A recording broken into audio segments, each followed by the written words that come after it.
Radio Verdad de Vida, regresando a nuestras raíces hebreas.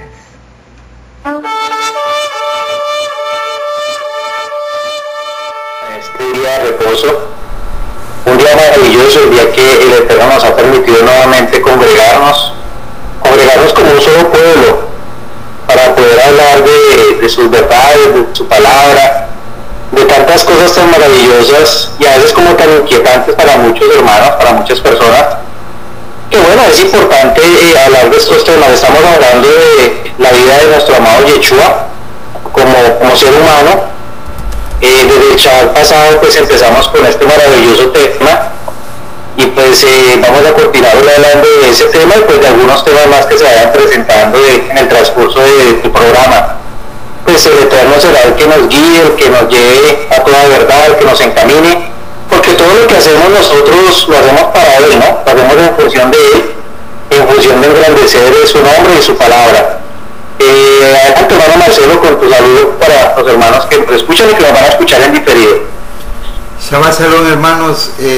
Una bendición acompañarles y sentirnos acompañados en este día de reposo, en este programa en familia. Lo hemos llamado así porque básicamente una de las características más hermosas con las que nos encontramos luego de salir de los sistemas religiosos es habernos podido reunir en familia con todos y compartir el pan y aprender de la palabra del Eterno y acompañarnos.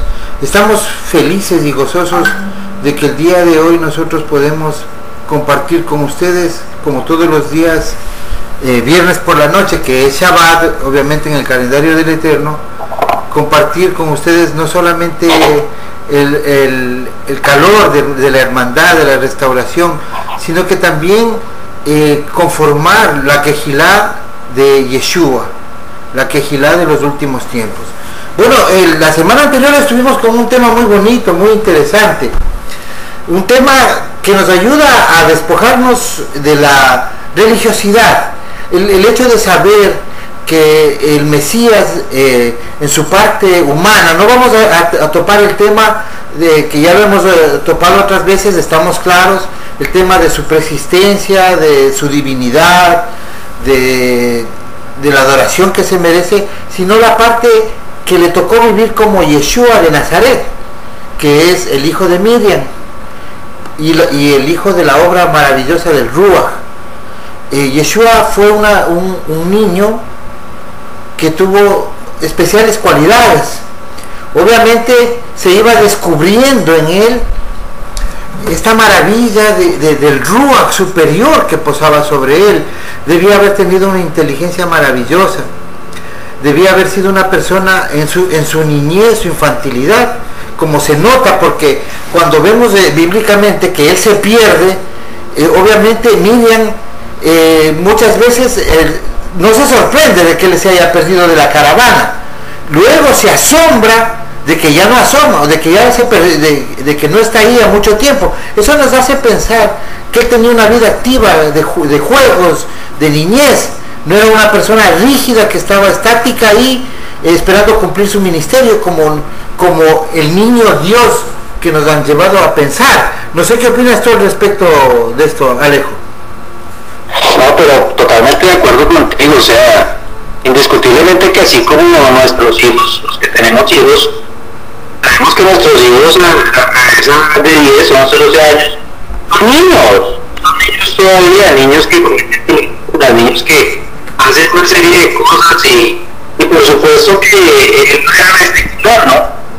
Él por supuesto estaba viviendo una vida de niñez, tenía que pasar esa etapa, porque así tenía que ser, ¿verdad? Así tenía que ser. Él tenía que vivir como un ser humano, porque si no hubiera sido así, entonces pues no tendría sentido, ¿no? No tendría sentido todas las situaciones y todo lo que pasó al final de su existencia, si todo no hubiera sido de esa manera, de una manera como tan normal y como tan clara en ese tiempo, ¿no? Porque como tú mismo narras, cuando Miriam lo nota en la caravana, porque es algo bien bonito y bien importante que también debemos enseñar a los hermanos. Ellos iban en caravana siempre que habían fiestas, siempre que se celebraba alguna fiesta en Jerusalén, de las fiestas del Eterno, no de las fiestas de los judíos, no, de las fiestas del Eterno, pues es que las fiestas que aparecen en la Escritura son fiestas de nuestro amado Yahweh, no son fiestas del pueblo judío como tal, de una tribu, son las fiestas de nuestro Padre Celestial. Y ellos estaban acostumbrados a subir a cierto tiempo, ¿no? Cada año cierto tiempo a cierta celebración. Y preciso en esta celebración, pues ellos imagino que fueron encomendados por la región de donde venían y subieron a presentarse en la fiesta. Y cuando venían de regreso fue cuando se dieron cuenta que el muchacho no estaba ahí, que el niño no estaba ahí con ellos. Ellos imagino que pensaban que quizás él estaba con niños de su misma edad por ahí más adelante, jugueteando, no sé, anyway, tantas cosas que pudieron haber pasado en ese momento. Y cuando se dan cuenta regresan y lo encuentran allá en el templo. Y algo asombroso de Marcelo es que pasaron 3 días, o sea que Yeshua como niño de esa edad de 12 años que nos narra la Escritura, estuvo 3 días allá en el templo. Claro, y además ahí te puedes dar cuenta que para ellos debe haber sido una situación normal que se desaparezca un día, porque no se pusieron en alerta en el primer día ni en el segundo, porque al final ellos pensaron de que estaba jugando con algunos otros niños. Ellos no estaban pensando de que estaba enseñando en el templo. Eso sucedió como una cosa maravillosa, que él se había quedado. Acuérdate, Marce, que María, Miriam, ¿no? María, porque pues María se conoce en el cristianismo, pero su nombre verdadero es Miriam. Acuérdate que Miriam guardaba un secreto muy grande en su corazón, porque a ella se le manifestó el ángel y le habló cuando antes de que el Mesías iba a ser engendrado en ella, y le declaró las cosas como iban a hacer, y ella las aceptó. O sea, ella fue una bienaventurada del Eterno.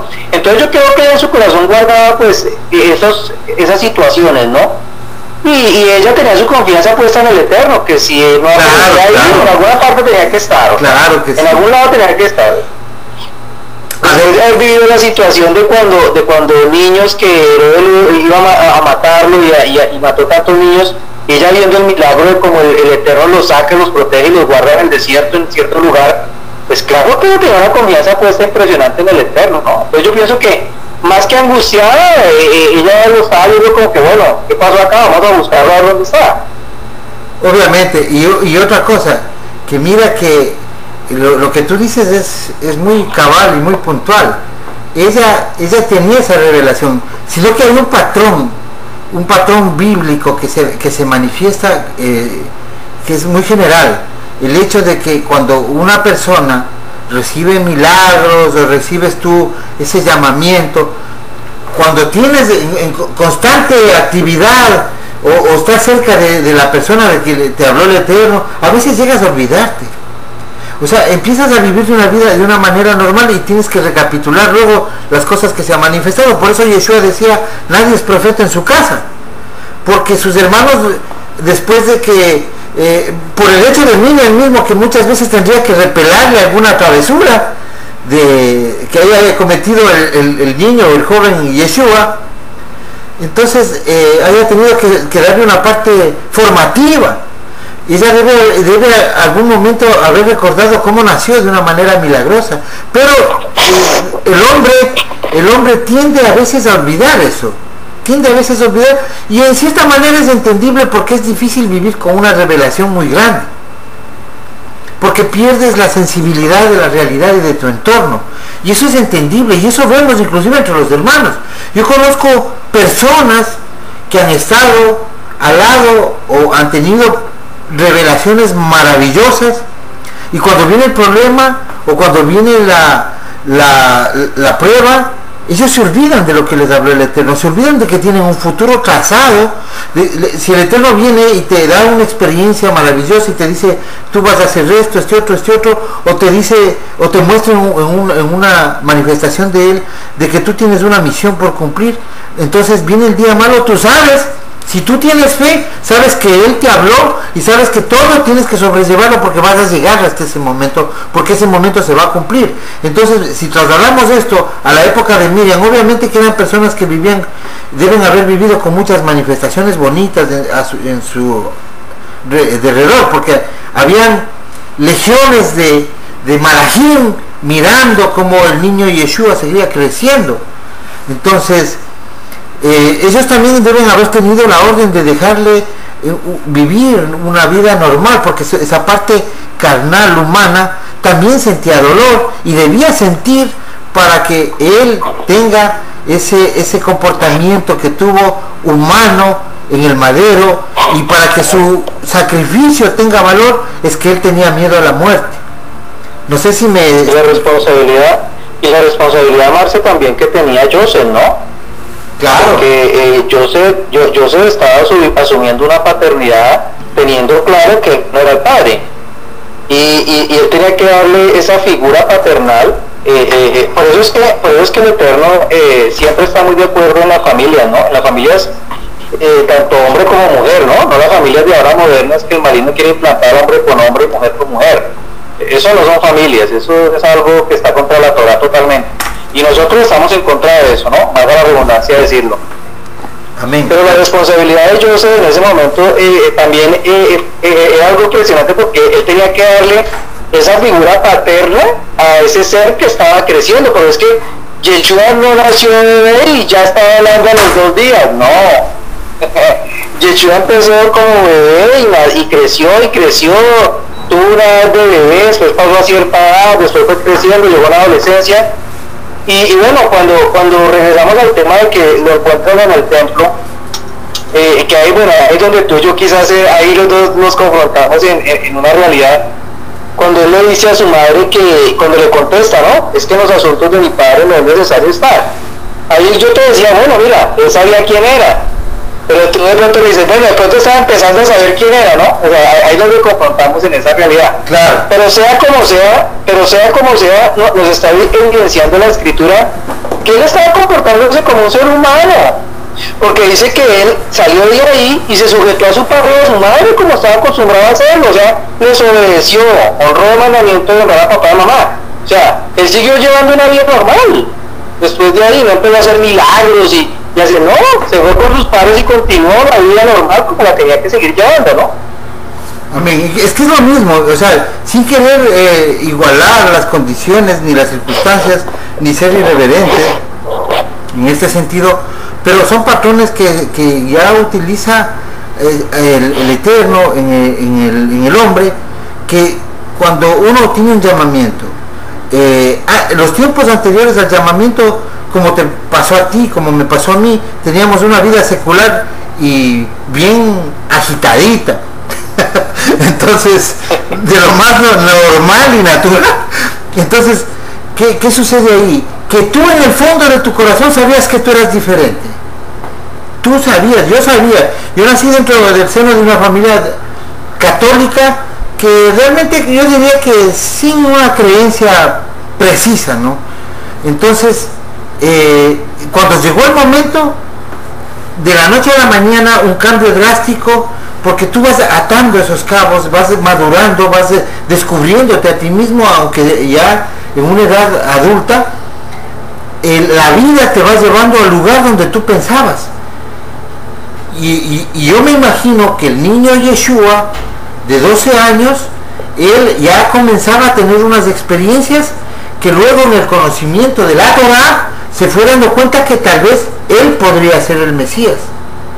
Y luego él habrá consultado con su madre alguna especie de revelación, y también si es que él estaba enseñando la Torah a los 12 años en el templo, quiere decir que él ya sabía las profecías que anunciaban al Mesías, que tenía que nacer en Belén y que tenía que salir, y también él debe haber asociado que era una vida parecida a la de él, porque él estaba enseñando Torah. Entonces, sino que el Eterno también te encierra en algo maravilloso, porque las escrituras se muestran siempre con escenas repetitivas. Digamos, la misma vida de Yeshua es repetitiva en el sentido, en la vida de José. José es una visión preliminar de lo mismo que pasó con Yeshua en otro escenario. Y nosotros tenemos muchas veces ese mismo patrón, que el hecho de que nosotros estamos hoy en Egipto y somos llamados a ser parte del pueblo, también vamos a ser sacados de Egipto, porque por esa es la razón por la que José hizo sacar sus huesos de Egipto. En eso estaba reflejado proféticamente lo que nosotros no vamos a dejar ni los huesos en Egipto. Y estamos en Egipto hoy, y aquí muchos de nosotros tendrán que ser unas personas de mucho poder, inclusive hasta político. ¿Por qué? Porque este tema es político, la restauración de las dos casas y de los tiempos finales. Hay un elemento que en cierto momento se va a hacer político, y se tiene que enseñar a los hermanos, porque religiosamente no vamos a identificar a los políticos. Y las escrituras muestran escenas políticas en el final de los tiempos y relacionado con los imperios y las bestias figuradas en Apocalipsis y figuradas en Daniel. Entonces los personajes de este tiempo tienen que volver a esa visión de que desde el vientre de su madre fueron escogidos para cumplir una misión. No sé qué opinas al respecto. Y llevándolo a Yeshua, él se fue descubriendo como el Mesías hasta que ya tuvo clara la visión. Entonces él tenía temor de su muerte. Por eso es que les dice a los apóstoles de un día anterior, cuando le dicen te buscan los griegos, y él dice mi hora ha llegado. Porque él ya estaba claro que él es el Mesías. Cuando comienza su ministerio y ver semejante revelación, ya no quedaba duda. Él empezó a caminar como el Mesías. Él no vanidosamente manda a traer un pollino de asna para que entrara a Jerusalén 4 días antes de Pesach, en su ejecución. Él manda porque tienen que cumplirse las profecías. O sea, él ya empieza un cumplimiento profético del patrón del Mesías. Pero maravilloso. O sea, me voy a extender un poquito para darle una idea completa a esto. No sé si tienes que decir algo, Alejandro. Quería extenderme un poquito. A mí me encanta que tú te extiendas, pero bueno, antes de que te vayas, porque ya te fuiste cuando estaba grande, antes de que te vayas un poquito de cuando eres adolescente. Bueno, la escritura no nos dice que Yeshua estaba enseñando en el templo, Mars. La escritura nos dice claramente que él les estaba haciendo a ellos preguntas. Entonces, de más que, por supuesto, que están hablando de la Torá, ¿no? Y que lo que él está preguntando está relacionado a la Torá. Entonces, de pronto ahí sí como que yo pienso que él todavía ahí no estaba como enseñando, ¿no? Estaba preguntando y quizás les dejaba ahí unas inquietudes en el corazón de lo que él pensaba, ¿no? Quizás le preguntaban también, porque pues no estábamos allá, estamos suponiendo, no estábamos allá con él ni con los ancianos que estaban con él ahí en el templo, estaba solo Yeshua y nos narra un poquito la escritura nomás, nos dice que él estaba haciéndoles preguntas a ellos, les estaba preguntando con relación a la Torá, ¿no? Y que ellos se sorprendían de las preguntas que él les hacía, porque imagino que en las preguntas los cuestionaba. Pienso yo, o sea, ya es algo muy personal. Pero en cuanto allá al fondo grande y todo, por supuesto, Marce, que él tuvo miedo, tanto así que le salían gotas de sangre de sudor. O sea, así sería el temor tan grande de lo que él sabía que le venía, que por supuesto que la angustia era impresionante, tanto así que en la oración le dice al Padre, si es posible que mejor esto no pase, que así sea, pero si me toca que se haga conforme a tu voluntad. O sea, ahí lo evidenciamos indiscutiblemente que él fue entendiendo y comprendiendo que pues, él era el Mesías en cuanto a la parte humana, y él tenía que cumplir todo en cuanto a la parte humana, porque lo que hablábamos la semana pasada, si él no cumple esa parte humana, entonces no era el Mesías de Israel. O sea, si se baja de la eternidad en un cuerpo glorioso y dice aquí estoy, entonces él no hubiera podido haber sido el Mesías del pueblo de Israel, porque está escrito que el linaje de David vendría, y eso se cumplió por medio de Miriam. Para que los hermanos, cuando tengan tiempito, hagan el estudio, busquen la genealogía de Miriam, que ahí está en la escritura, y se van a dar cuenta que llegamos al rey David. O sea, Miriam era de una familia de reyes, porque David era un rey. Y Miriam y lo mismo Joseph, eran dos personajes, no era poner cualquier garrapastrosos como decimos en Colombia, no. Ellos eran dos personajes bien interesantes que bueno, de pronto en algún momento también vamos a hablar de la vida de ellos, ¿no? Pero bueno, sigamos con el tema de Yeshua más adelante. Sí, probablemente Miriam era levita y la paternidad, tal vez, probablemente también Joseph venía de la línea de David por las genealogías de Lucas y Mateo, que se ha establecido, hay una pequeña duda en un nombre, no me voy a profundizar en eso, pero la paternidad legal de Yeshua en la tierra le correspondía a Joseph, porque Joseph recibió en sus manos a lo que rompió matriz Yeshua, a lo que nació, y eso le faculta a él, de acuerdo a los códigos y a la ética, a ser el padre biológico, prácticamente a cumplir esa función del niño y a obtener de él la primogenitura y a obtener de él el beneficio que le daba el hecho de tener la primogenitura, el beneficio en la heredad. Entonces vemos que no hay ninguna falta a la Torá. Ahora, nosotros podemos suponer que Yeshua podría haber estado él pensando que es el Mesías y armaba todo de acuerdo a las profecías. Pero hay algo maravilloso que confirma que cuando él murió, todo lo que pasó luego de la muerte y lo que pasó no era coincidencia, también fue cumplimiento profético. Por ejemplo, el hecho de que cuando él sale cargado el madero, sale de la parte de las murallas del templo, y dice la Torá que el sumo sacerdote no puede cargar un peso para salir por esa muralla, por esa puerta. Entonces esa es la parte donde este hombre le ayuda a cargar el madero, se le ordena cargar el madero. Por ejemplo, eso no estaba programado. Otra cosa, que cuando el sumo sacerdote moría en el templo, el príncipe del pueblo, siempre el cadáver del sumo sacerdote tenía que ser cogido únicamente por los miembros del Sanedrín, y eso es lo que pasó con Yeshua, porque estaba solo Juan y Miriam y Magdalena, si mal no recuerdo, ahí en el madero, y vinieron José de Arimatea y Nicodemo y tomaron el cuerpo y lo llevaron a ese lugar donde fue digamos, ¿cómo se podría decir? Donde lo pusieron en su sepulcro. Sí, en el sepulcro, porque quería darle una connotación más, porque no podía decir enterrado, sino en el sepulcro, en esa cueva donde tenían preestablecido para familias ricas, que era Nicodemo. Entonces, esa parte, ¿cómo cumple? Yeshua no podía haber programado que lo entierren entre los ricos, como dicen los salmos. Entonces vemos que ya esa parte es el cumplimiento del Eterno, y ellos, como miembros del Sanedrín, fueron los únicos que descolgaron el cuerpo del madero y lo llevaron y lo enterraron antes de que sea la hora del Shabbat.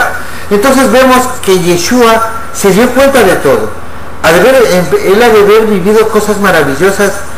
Cuando se le presentó a Satán en el desierto, entonces ya no le quedaba la menor duda de que él es el Mesías.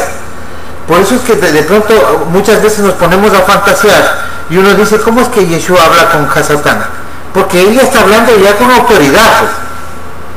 Con la autoridad y el conocimiento que le da el saber que él es el Mashiach de Israel y que tiene poder que viene del Padre y que él se debe solo al Padre. Entonces no se deja seducir, porque eso también le ayuda a tener firmeza. Pero también vemos que hay un tiempo, y eso queríamos desvirtuar, la parte de la edad de Yeshua que no se sabe. Yo creo que sí se sabe, porque la muestra más clara de esto es que él en ese tiempo adquiere la condición de ser tal vez un artesano, pero ya más artístico, más técnico, porque se nota que en el libro de Marcos habla de que él es un carpintero, un ebanista, un tallador, alguna profesión de ese tipo, de alto calado, digamos, ¿no? Entonces vemos que esa profesión, esa condición, esos conocimientos los adquirió, esos conocimientos seculares, en el tiempo de su juventud, pubertad y entrando a la adultez. Además, él es amigo... Esto lo estudió, ¿no, Marcelo? Claro, él es amigo de Lázaro, de Lázaro o Eleazar, el cual no es amigo cuando muere, sino él debe haber tenido una amistad con ellos de tiempo, porque una persona que llega a amar a otra persona en su amistad, como cuando tú tienes tu buen amigo, por lo general son de la juventud. Cuando tú te llevas esa amistad entrañable con tus amigos de la juventud y de que vas a llegar a la adultez, tu buen amigo, entonces si es que él sentía eso era porque ya tenía ese tiempo, ese lapso con ellos. Y esto lo digo por el hecho de que existen muchas teorías por ahí rodando, de que él andaba por la India, de que se fue un platillo volador, de que regresó ya cuando era grande. Eso es absurdo, porque el mismo Santiago, cuando él comienza su ministerio, Yeshua, probablemente sea Santiago, que es el que le seguía en edad, porque era el segundo, hijo de Miriam y Joseph. Le dice, si tú crees a alguien que eres, date a conocer. ¿Por qué no te das a conocer? O sea, estaba dudando de que sea un personaje. Eso nos da la idea de que Yeshua no andaba haciendo milagros todos los días. Correcto, correctamente. Y también le dice... Y Lucas, Marce, y Lucas no lo confirma, ¿no? Cuando Lucas dice que cuando él se presentaba en Nazaret, dice que donde se crió, o sea, claramente los escriturados dice que ahí fue donde se crió. O sea, él no estuvo en la China, ni estuvo en África, ni estuvo en ninguna otra parte, no. Él se crió allá en Nazaret. Y así como estaba acostumbrado a hacerlo, como está acostumbrado cada chaval, de esa misma manera se presentó ese chaval para leer la palabra. Que es otro punto importante, no lo hizo, no se presentó un domingo ni un lunes, no, se presentó en el chaval. Que era como estaba acostumbrado a hacerlo, porque él creció conforme a la palabra del Eterno, conforme a los mandamientos, conforme a la Torá. Y la Torá enseña que el chaval se tenía que reunir. Y exactamente él lo estaba haciendo de esa manera. Por eso es que muchos grupos cristianos que dicen que aman al Mesías y que quieren seguir al Mesías y quieren imitarlo, hombre, ¿por qué no empiezan por imitar esa parte tan simple y a celebrar el Shabbat? Tanto que dicen que lo quieren imitar, pues celebren el Shabbat, que era lo que hacía el Mesías. Exacto. Conforme lo dice la Escritura, ¿no? Claro, aquí tengo un saludo de Marcelo. Marcelo quiere aportarnos algo. Shabbat Shalom a todos los hermanos, bendiciones para todos ustedes hasta ahora, que está pues en vivo la transmisión por la radio con los hermanos Marcelo Espinosa y Alejandro Pina. Bueno, en el tema que pues, los hermanos están llevando, yo estimo que Yeshua, cuando está con los discípulos llamados apóstoles, él ya era un maestro, ¿no? Si nosotros recordamos,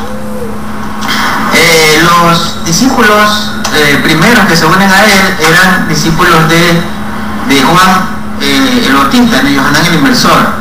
Era Andrés, ¿cierto? Y Kefa eran seguidores de Juan el Bautista. Pero para esto Yeshua ya había empezado su ministerio, él ya venía enseñando. Obviamente cuando Andrés se dio cuenta por la revelación de Juan de que él era Mashiach, de que él era el que había que venir, lo siguieron.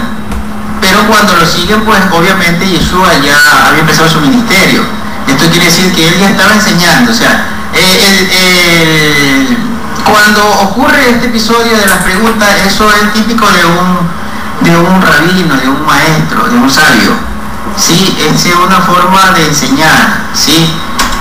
Preguntas que tienen respuestas implícitas para abrir el entendimiento, para abrirle los ojos a los que tienen establecido como dogma sus discípulos. Entonces es para inquietarlos en la respuesta que ellos tienen, ¿no? Bueno, con relación a la paternidad, pues yo les quisiera contar lo siguiente. Recordemos que ya era una ley, era Torá del Eterno a su pueblo.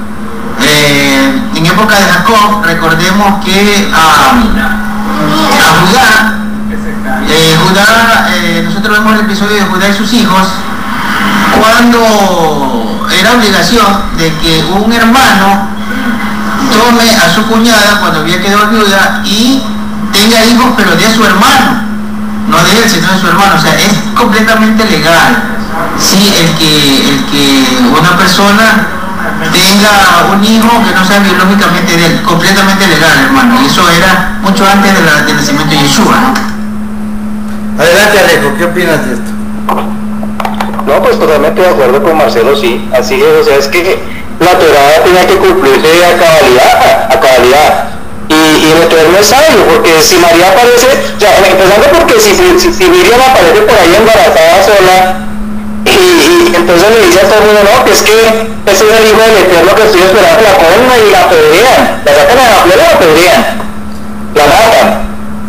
Porque eso es lo que está escrito en la Torá, esa es la realidad, y el mismo Eterno fue el que lo estableció. O sea, si el Eterno estableció unos parámetros, unas leyes, él no va a anular sus propias leyes, jamás, por el contrario, él mismo en cierta manera se sujeta a sus propias normas y establece las cosas como tienen que ser, para que todo sea conforme a lo que está escrito.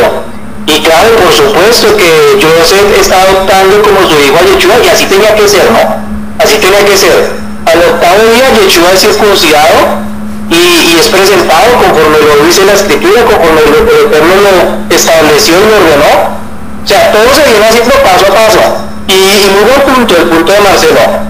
Muy interesante, porque muy buen ejemplo da, ¿no? Cuando Jacob, muy buen ejemplo da. Porque ya nos damos cuenta, ¿no? Que ya venía la costumbre conforme a lo que estaba escrito, y todos venían haciendo conforme a lo que estaba escrito.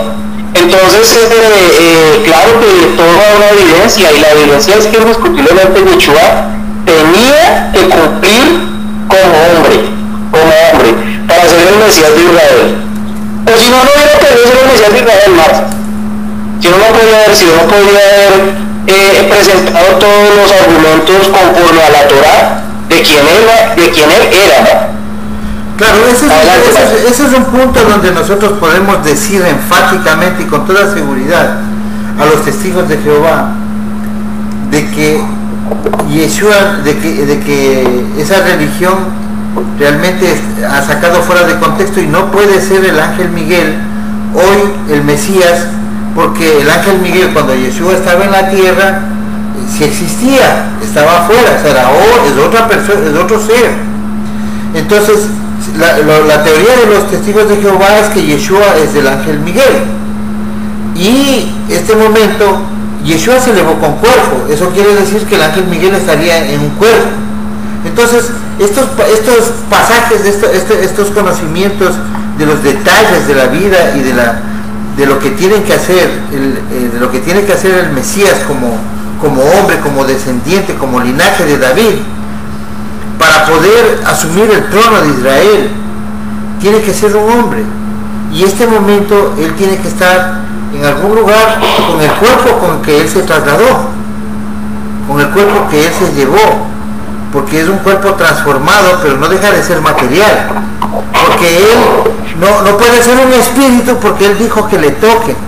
Además, los resucitados no pueden vivir en una manera tipo holográfica, era alguien material. Y él comió, Marce, él comió con ellos cuando se les apareció, en dos ocasiones comió con ellos, y después en otro momento más adelante nos narra los hechos que él les preparó pescado asado y comió con ellos. O sea, claro que sí, por supuesto que tenía que haberse ido como su cuerpo, y recuerda que los ángeles se lo dijeron a ellos, ¿no?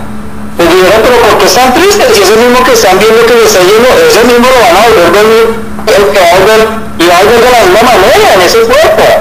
Claro, la palabra que se utiliza para transfiguración, recuerda lo que sucede en la escena de la transfiguración.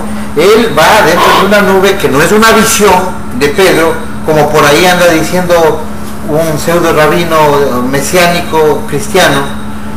Él dice que era una visión nada más. No, es una escena real. Entonces en la transfiguración, no es una visión, Marce, no es una visión, ¿sabes por qué? Porque todos lo vieron. Cada vez que estaban ahí lo vieron, y había unos ángeles ahí con ellos también. Hubo 2 o 3 testigos, no de la ascensión, sino de la transfiguración que sucede en Galilea, o sea, fuera de... eso fue real, claro, que fue totalmente real. Estaban 3 testigos, que no era una visión. Correcto. Y además, ese momento dice la Escritura que su cuerpo se transfiguró, dice, ¿no es cierto? Pero realmente en el griego dice se metamorfoseó. ¿Y qué es metamorfosearse? Es cambiar la estructura de un cuerpo material en otro. sea, más o menos se utiliza esa palabra para una rana cuando está en el proceso de la metamorfosis, pasa de ser un ser acuático, un animalito acuático con funciones orgánicas, fisiológicas para sobrevivir en el agua, pasa a ser un animalito ya que respira aire, o sea, cambia cierta estructura de su cuerpo. Entonces, esa gloria que cubría en la transfiguración, probablemente ahí el Mesías ya tuvo que tener ese cuerpo diferente para poder entablar esa escena, y ese momento no deja de ser un momento real, porque coincidentemente ese es tema de otro programa. Él está en el monte Nebo, ese momento, en el monte Nebo suceden cosas muy espectaculares desde el paralelo 33.33 del meridiano 33.33, donde bajaba la diosa Astar, y recordemos que Yeshua siempre ha cuidado la puerta, o sea, él es la puerta, ¿no es cierto? Entonces, ¿dónde se cuidaba la puerta? Es justo donde, porque hace la transfiguración para comenzar su unción como el Mesías, es en el monte Nebo, conforme al Salmo que dice que la unción viene con el rocío, así como a Aarón se le bajaba el aceite por la barba, así en el monte Nebo iba a haber un rocío que cubría y que traía salvación a Sion. Entonces es la unción de Yeshua, y vemos que él asume ese cuerpo material que luego en la resurrección probablemente tenía idénticas cualidades físicas, pero no deja de ser físico. Él es un sacerdote actualmente en esta transición de la primera y segunda venida, que está llevando nuestras oraciones a la presencia del Padre. No pudiera suceder así si es que fuera un viajero del tiempo, como hay una opción que dicen que es un viajero del tiempo, que cuando se eleva en el Monte de los Olivos, él se transporta en el tiempo y él regresa acto seguido. O sea, no sé si me explico. ¿Por qué? Porque en estos 2000 años Yeshua ha estado escuchando nuestras oraciones, nuestras peticiones, para trasladarlos, inclusive sirviendo de mediador entre Yahweh y los hombres. Entonces él, por supuesto, para poder hacer eso es en tiempo real. Entonces él debe estar ministrando a la diestra del Padre, que significa no necesariamente en el mismo lugar, porque en el lugar donde habita el Padre es en la eternidad, y eso no admite materia. Es una parte figurativa en mi concepto de que tiene que estar en algún lugar del universo con su cuerpo, esperando venir a cumplir la misión para la que fue levantado. De más que la derecha del Padre puede ser aquí en las alturas de la tierra, en una dimensión que nosotros no vemos, pero que quizás está ahí, porque Marcelo, mira, todo tiene sentido, porque si decimos que donde están los tres reunidos en el nombre de Yeshua, él está ahí. Él está presente, claro. Es porque él está acá, aquí estamos nosotros hablando de él está aquí en medio nuestro. ¿Por qué está aquí en medio nuestro? Porque no está por allá en otra galaxia, no está por allá en otra, él está acá, y cuando sea el momento, él saldrá de la dimensión donde se encuentra y aparecerá como donar a la escritura y vendrá la transformación. Claro, y no estamos hablando fantasiosamente, ni por ahí que hay alguien que dice ya se van a ir con el tema de los extraterrestres de nuevo. Pero ahorita nosotros ridiculizamos ese tema es de los tiempos finales. Lo que pasa es que la congregación de Yahweh todavía no está preparada para salir de la religiosidad. La gran tribulación le va a hacer abrir los ojos para asumir con responsabilidad lo que van a ver, porque va a venir un shock para la humanidad cuando esto se revele, cuando se sepa la verdad de todos los fenómenos extrasensoriales que hemos estado viviendo este tiempo. Vamos a saber exactamente dónde estaban operando los demonios, lo que se conoce como los demonios, que realmente el demonio es una palabra griega que no simboliza lo que quiere decir la escritura, lo que dijo Yeshua, de esos ruajim, de esas potestades, de esas entidades. Porque cuando dices demonio, tiras abajo todito el concepto. ¿Por qué? Porque un demonio ya viene a ser un tipo ser específico de cierta raza o de cierta cualidad. Cuando Yeshua está hablando de lo que se tradujo como demonios, porque demon es el concepto de un mensajero, sea bueno, sea malo, en el concepto griego, y eso se tradujo como demonios, o sea, como un mensajero de la oscuridad. Lo que está hablando Yeshua es de Ruahim, o sea, de espíritus, y eso, de entidades. Eso es lo que Pablo dice en Efesios 11, cuando habla de la armadura, Efesios 6 creo que es, de la armadura, que dice que no tenemos lucha contra carne ni sangre, sino contra potestades en las regiones celestes. Esa es una palabra profética, porque ¿dónde andaba luchando el arcángel Miguel y Gabriel cuando él era interrumpido, cuando venía a la tierra a presentarse a Daniel? En algún lado del espacio. Y yo te digo una cosa, Marce, si Yeshua no estuviera en esos lugares celestes, esto sería un despelote. Claro. Porque si así nomás el maligno ha cogido tanta fuerza, imagínate el maligno gobernándolo todo, hasta las bestias celestiales, hasta esos lugares celestes. Esto sería el caos, hermano. Sería el caos completo. Yo tengo una teoría que les voy a compartir con respecto de esto, porque no me cabe otra duda. O sea, si uno busca la verdad y le pide revelación al Padre, por lo menos un entendimiento para darle alivio al alma, yo pienso que el Mesías habita en la Nueva Jerusalén, porque la Nueva Jerusalén desciende al final de todo ya para llevarse a un estado más alto de Kedushá del pueblo del Eterno después de haber pasado el milenio. Desciende, es un cubo de 2000 kilómetros de lado que tranquilamente se ve desde la luna. Entonces, y para mí, en mi concepto, donde no se necesita arca, donde la alabanza es para el Cordero y para Yahweh, y las calles de oro, y es un cubo perfecto que debe estar en algún lugar. Para mí es la Nueva Jerusalén, la celestial, donde está este momento el Mesías. ¿Por qué desciende después de haber restaurado la tierra?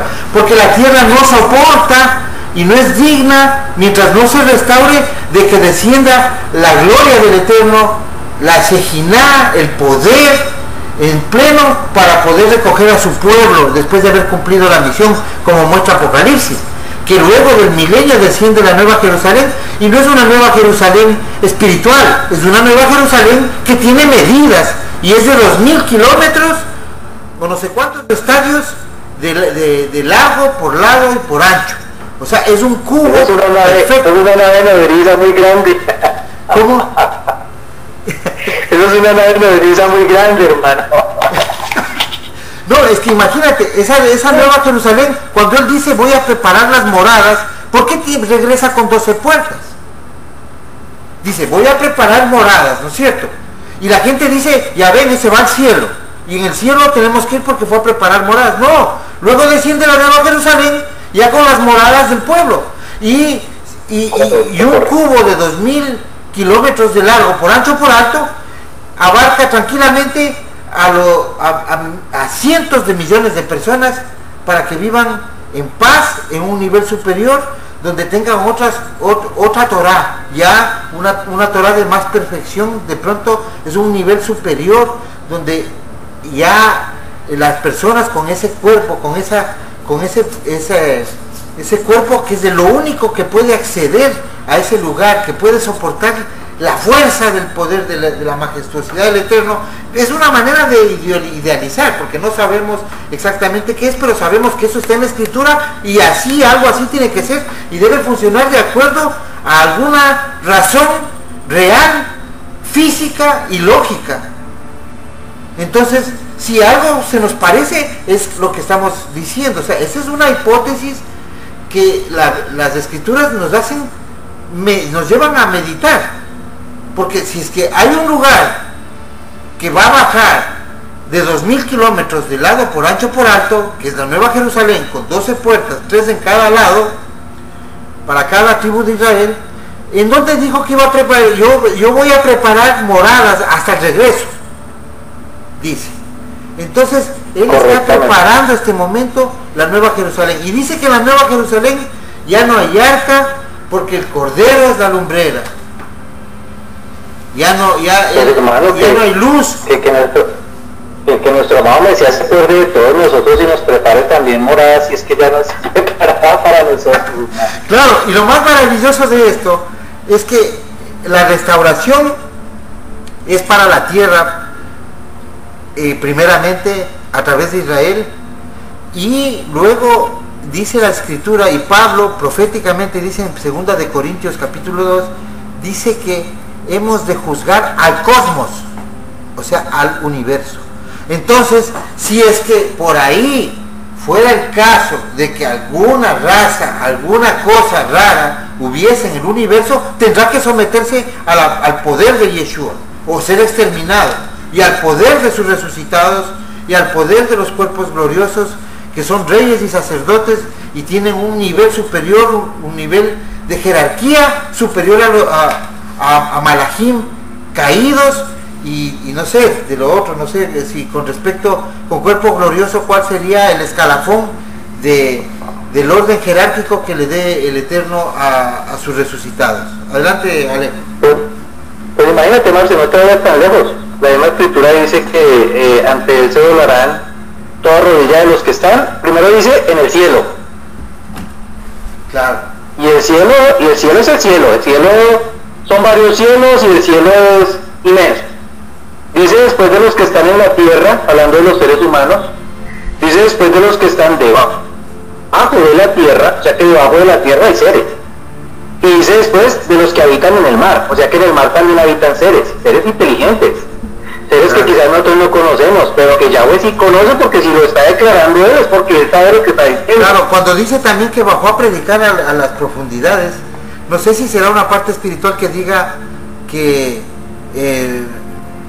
que él va a resucitar a los muertos, y ya sabemos de eso, pero cuando dice de una manera especial, parece ser que pudiese ser el caso de que inclusive exista alguien que necesite ser predicado en las profundidades de la tierra, que hoy día hay tantas teorías al respecto de eso, pero eso se la dejamos ya para no parecer fantasiosos, pero no deja de preocuparnos, y todo lo que nos preocupe de la Escritura es concerniente al escudriñamiento de la palabra, que no está mal que nosotros pensemos, porque en esto que vamos meditando, analizando, no nos vamos saliendo de la realidad, y eso nos lleva a tener una conexión con el Eterno más profunda, más real.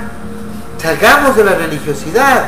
La religión no nos lleva a ningún lado. La religión nos hace como monjas, hermanos. O sea, con todo el respeto para esas personas, esas mujeres que han entregado su vida a Jesucristo y que se han ido y han muerto en conventos, en claustros, sirviendo a Jesucristo. Pues voy a traer a memoria unas palabras de Simón Bolívar, que dijo que él había arado en el mar. No tiene ningún provecho haber sacrificado la vida a los ídolos, hermanos. Es perder la vida. Entonces, nosotros debemos ser reales, salir de la religiosidad, porque muchas veces la religiosidad nos hace caer en dogmas, y a veces más creemos en los sueños que en la misma Torah. A veces creemos más en los sueños que en la misma Torah. Yo recuerdo el caso de... Yo pensaría más que nosotros debemos creer en los sueños cuando el sueño está relacionado con la Torah. Amén, amén. Eso es lo que dice cuando los sueños vemos que la Torah se refleja, ya nosotros, por la misericordia del Eterno, el conocimiento que Él nos ha regalado día tras día, ya uno discierne los sueños, ¿no? Y uno sabe si un sueño es del Eterno o no. Amén, claro. Pero porque tiene el sueño está establecido y se está de la Torah, por supuesto que es del Eterno, si aparece el nombre del Eterno es del Eterno. Eso no debe discernir, ¿no? Claro, pero es importante. Lo que tenemos que creer siempre es la palabra. La palabra es la que nos da la certificación de todas las cosas, y la palabra es la Escritura, que es la Torah. La palabra profética más segura es la Biblia. Ya. Indiscutiblemente. Ya, pero yo conozco el caso de una persona que sabe que violó la Torah, pero le pide que le confirme el Eterno a través de un sueño si es que está bien o está mal. O sea, eso no podemos pedir, porque el primero que se asoma por ahí, soñador, se lo va a coger y se lo va a sacudir y te va a decir que no, que estás bien, para que sigas mal. Lo que nosotros debemos confrontar Por ejemplo, no voy a pedir al Eterno, avísame, muéstrame si estoy haciendo bien en no guardar ese Shabbat, por decir algo. Es absurdo, eso está escrito de que tienes que guardar y se acabó. De que tienes que seguir y se acabó.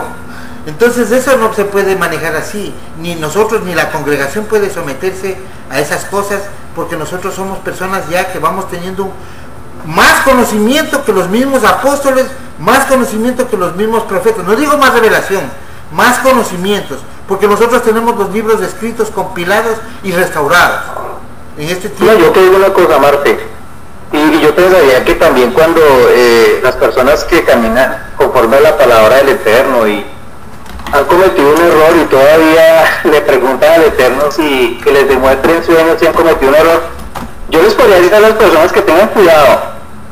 Porque Shaul claramente dice que cuando Yahweh nos recibe como padre, Yahweh al hijo que ama corrige. Entonces más bien no sea que el Eterno mande latigazos y le diga, ¿sí ves que estabas mal? O sea, hay que tener cuidado con eso. O sea, nosotros ya no tenemos que seguir andando como niños, ya es hora que crezcamos espiritualmente y veamos las cosas del Eterno con realidad y con amor y con respeto, ¿no? Porque es como faltarle al Eterno también el respeto, sabiendo uno cosas tan simples. O sea, ya sabemos qué está mal y qué está bien. La misma Torá nos lo está enseñando, el Eterno puso en nuestros corazones su palabra conforme Él lo profetizó y lo dijo que así sería, y lo ha hecho. La Torá está en nuestros corazones. Entonces, ¿por qué queremos engañarnos a nosotros mismos? O sea, nosotros sabemos qué es lo bueno y qué es lo malo. O sea, nosotros no tenemos excusa delante de nuestro Padre Celestial. Y eso de pedirle al Eterno sueños, saber si estoy pecando o no, eso es como un jueguito y el Eterno no creo que mire eso con agrado. Ahora con respecto a Yeshua, que es el tema de hoy, Marce, yo sí pienso que es una realidad lo que vivieron en el día de la transfiguración, porque ahí habían 3 testigos. Aparte de eso, Kefa le dice al Mesías, hagamos 3 sucas. Entonces, es una realidad lo que están viviendo, eso no es una fantasía ni una visión, eso no es una visión, eso es algo real que sucedió en ese momento, y será una realidad para nosotros cuando Él venga en las nubes y subamos, nosotros, si estamos vivos, claro está, ¿no? Después de la gran tribulación, y seamos transformados. Eso no va a ser una visión, eso va a ser una realidad. Claro. Va a ser una realidad que vamos a vivir en ese momento los que estemos vivos. Vamos a subir y vamos a ser transformados, como lo dice Shaul, en un momento, un abrir y cerrar de ojos. Cuando Yeshua se fue, ya después de que resucitó y estuvo con ellos y se fue, lo mismo. Ellos allá desde el monte volvieron ir. Dice que vino una nube. De más que era una nave y estaba escondida en esa nube. Bueno, eso ya es especulación nuestra, pero es ponerle sentido a las cosas, y se fue en esa nube. De la misma manera va a venir. O sea, eso es una realidad, eso no son visiones ni fantasía, y eso es una gran realidad. Eso es bíblico, Marcelo. Va a venir en una nube, claro, y va a mandar nubes a recogerte con ángeles. Entonces, ¿tú qué tienes que hacer? ¿Y por qué es importante saber esto? Porque tú lo que tienes es que si es que tú sobrevives a la gran tribulación, ¿qué dijo Yeshua? Anticipó, no se vayan, no salgan. Van a venir otros que digan que son así, no vayan. Y él que dice, vayan cuando yo les mande. ¿Y qué es lo primero que tenemos que hacer nosotros? Primerito, tocarnos del cuerpo. Si vemos ya la nube, para ver si son de Yeshua, que viene a rescatarnos, me veo si es que me he transformado. Eso es lo primero. Y tiene que mandar a sus ángeles, yo tengo que estar a buen recaudo, sea la situación que sea. Escuchemos a Marcelo, que tenemos un mensaje de Marcelo. Bueno, yo quisiera opinar en este tema de la transfiguración, bueno, y de la Nueva Jerusalén también, que es pues muy interesante esto, ¿no? Si nosotros leemos en Mateo 17, notamos en el tema de la transfiguración que está la presencia de una nube, ¿sí? Y que cuando existe ese fenómeno de una metamorfosis, en el momento donde hay un poder, un momento de lo que se conoce como la gloria de Elohim, los discípulos ven a 2 personajes más, ¿no? Que pues Mateo narra como Moshe y Elías. Ahora, bueno, como Marcelo decía, hay por ahí una persona que pues la verdad trastorna todo esto, Y ahí lamentable que hay quienes siguen estos midrash, porque son interpretaciones, ¿no? Y no sé la verdad de dónde sacan esos entendimientos de que el mismo Yeshua fue el que se transformó en los dos personajes, ¿no? Y fíjense que eso no tiene razón de ser, porque Pedro, Kefa, le dice a Yeshua: ¿quieres que haga 3 Sukkot? Una para ti, una para Elías y una para Moshe. Si hubiera sido el mismo personaje que se transforma en 3, ¿para qué le va a decir que él podría hacer 3 Sukkot? ¿Cierto? Eso no tiene fundamento.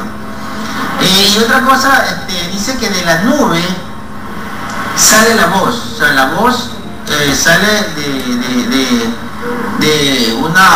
de la presencia de esta nube que ellos vieron, la voz cuando dice que ese es el hijo amado, ¿no? Y que a él se debería de oír, a él se debe escuchar, a él se debe seguir. La misma nube del monte Sinaí, la misma nube del templo, la misma nube de la época de Elías. Es decir, siempre la escritura siempre nos habla del mismo patrón, ¿no? Patrón bíblico, una nube en la que viene esa presencia, esa imrra, la voz audible de nuestro Padre, ¿no? Y bueno, con relación a la Jerusalén celestial, esa Jerusalén que habla Apocalipsis, donde pues posiblemente, como dice Marcelo, es donde se están preparando las moradas, pues las moradas eternas, pues es algo totalmente diferente. O sea, es una ciudad que no es nada de lo que puede existir en este planeta, ¿no? Por lo que narra, totalmente diferente, ¿no? Claro. Y eso no es aquí, yo también coincido en eso, ¿no? Eso es algo, de hecho dice que las calles eran de oro. Cuando usted le dice que las calles eran de oro, ¿qué son? Son calles de metal, ¿cierto? Calles de metal. Por eso nosotros, ¿cómo podríamos decir? Bueno, es una ciudad donde nosotros conocemos que las ciudades pues son de roca, son de tierra, hoy totalmente de cemento, pero cuando Apocalipsis nos habla de que son calles de oro, nos está diciendo que son metálicas, ¿no? Entonces nos pone a pensar muchas cosas, ¿cierto? Claro, por supuesto. Y otra cosa que estuve pensando en el comentario de Marcelo es que los argumentos de los desinformadores siempre es que esa era una visión, lo de la transfiguración, porque ¿cómo sabía Kefa de que eran Elías y Moisés? Porque no los conocían. Y tiene sentido, porque no puede uno conocer a Elías, que vivió 800 años atrás, ni a Moisés, que vivió 1200 años atrás del momento, de la escena. Pero resulta que Yeshua debe haberles informado lo que iba a hacer. Debe haberles conversado de que se iba a encontrar, tal vez hubo una conversación previa. Como dice Juan, no puede estar escrito todo en las escrituras, porque no alcanzarían el libro para que yo creo, Marce, que yo creo que lo que tú estás diciendo es totalmente real, y yo creo que la inspiración del Ruda, hermano, porque pongámosle sentido. Si él se va con ellos, al monte y hace eso, los mata de un susto. O sea, él tuvo que haberlos preparado, antes de totalmente. Acuérdate que Kefa tenía un cuchillo. Cuando Kefa tenía el cuchillo y hiere a levita Malco en Getsemaní, es un acto espontáneo de ver que están yéndose contra el maestro. Entonces, ¿qué hubiese pasado si es que él ve una nube y ve unas luces y ve a dos tipos que se acercan a Yeshua? Él hubiese una reacción. Hoy día pudiésemos entender, inclusive hasta medio fantaseando un poquito esa escena, pero en ese tiempo, a cuidar a su Mesías, pues saca su cuchillo y se va, si no sabe quién es. Entonces pensamos que ellos estaban dispuestos a saber, predispuestos a esa reunión, que si es que les dijo cómo era la reunión, yo pienso que no, porque no podían entender, y él decía que hay cosas que no les puede explicar. Y otra cosa, que Kefa sabía que iba a haber esa reunión, y por eso es lo que decide hacer esas cabañas. O sea, él sabía con quién se iba a hacer. Y Yeshua tal vez la parte como te digo, de la transfiguración no pudieron no estar anticipados, pero el que se iba a encontrar con Elías y Moisés, obviamente, porque necesitaban para esa escena, que es una unción en el orden de Melquisedec, en el monte Nebo, que es la puerta por donde se adoraban, donde entraba la maldad. Probablemente pensamos, como está en el paralelo 33, por una enseñanza que dio el hermano Rico Cortés sobre la puerta, el cuidado de la puerta, que siempre en la puerta, por eso ponemos la mezuzá, en la puerta es donde está la protección de la casa y donde se hace el oramen para los siervos. Todo el que entra por la puerta es bienvenido, si no, no lo recibáis. Todo ese entendimiento nos hace pensar de que ahí en el monte Nebo es un portal dimensional, porque hasta el día de hoy, desde la antigüedad, que dicen Deuteronomio 4, que llama monte Sión con Z, con S, al monte Nebo, dice que ahí bajaba Astarot. Ahí se reunía un rey Nefilim con Astarot, y adoraban a esos dioses y le hacían sacrificios humanos. Y hasta el día de hoy existen evidencias de que existen avistamientos donde muchos contactados dicen que ahí bajaba Astar. Entonces, ¿qué vemos haciendo a Yeshua en ese sitio, en el monte Nebo, en el paralelo 33? Estaba ungiéndose como el cuidador de la puerta de la tierra, como el rey, el que nos va a poner a buen recaudo de todos esos malajim caídos. O sea, esta es una conclusión basada en cuestiones bíblicas que a breves rasgos no tienen explicación, pero van cogiendo forma a través de los tiempos. Yo vuelvo y les repito, no es que siempre hablemos de estas cosas diciendo como fantasiosas, son más reales que la fantasía que ha montado el cristianismo sobre la vida de Jesús, al punto de que Jesús es un Dios y probablemente es una figura de antimesías, porque el verdadero Mesías es Yeshua HaMashiach, el judío de la casa de Judá, descendiente de David, rey de Israel, el hijo del Padre Altísimo Eterno por el poder del Ruach. Él es el rey de Israel y él no es Jesucristo. Adelante. Pues mira, como el tiempo corre, Morse, ya se nos acabó el tiempo.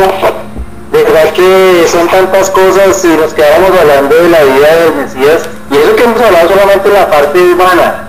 ¿Cómo es que así nos podemos hablar en su parte divina? Hemos dicho, nos quedamos aquí y hacemos ayuno hasta que se acabe el chaval.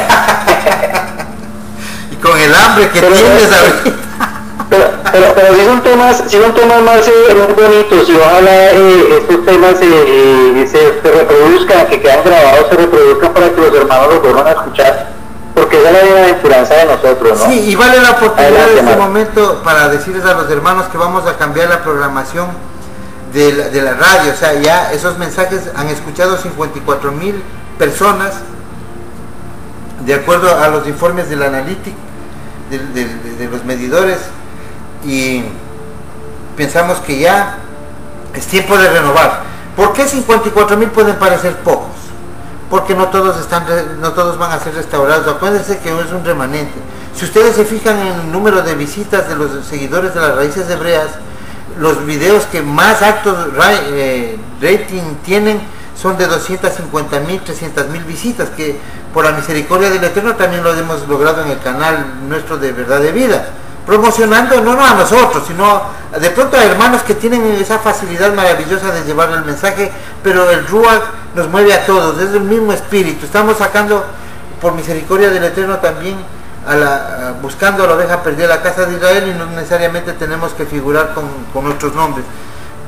Entonces vemos que el público que está oyendo cada día es más creciente. Hace 7 años, 8 años éramos tildados de locos. Hoy día mucha gente cree que somos sabios y nosotros decimos que es el Ruach, y simplemente es que la Biblia la entendemos desde Génesis hasta Apocalipsis, lo que para el hombre está dado a conocer en este tiempo, nada más, sin ser sabios, sin tener autoridad sobre los hermanos, sin tener nada, solamente que el Eterno ha tenido misericordia en despertarnos y en mostrarnos herramientas para llegar un poco más a la comprensión de su palabra. Faltan muchas cosas que debemos de entender en su debido tiempo y muchas otras que debemos de entender luego de que han pasado para saber que estamos con el Eterno. Eso es, hermanos, yo me despido afectuosamente. Un abrazo, Shabbat Shalom, disfruten del Shabbat, que es lo más bonito, es el día más anhelado de la semana. Adelante, Alejo. Saludos, hermano, les deseamos a todos que sigan disfrutando de su Shabbat y seguimos adelante, la palabra que el Eterno pues ponga en nuestra boca y en nuestros corazones, porque pues para eso es que Él nos ha llamado. Entonces, para todos un feliz Shabbat y nos vemos mañana a las 11:30 en la enseñanza con nuestro hermano Freddy y nuestro hermano Marcelo. Adelante, Marcelo. Shabbat Shalom, hermanos.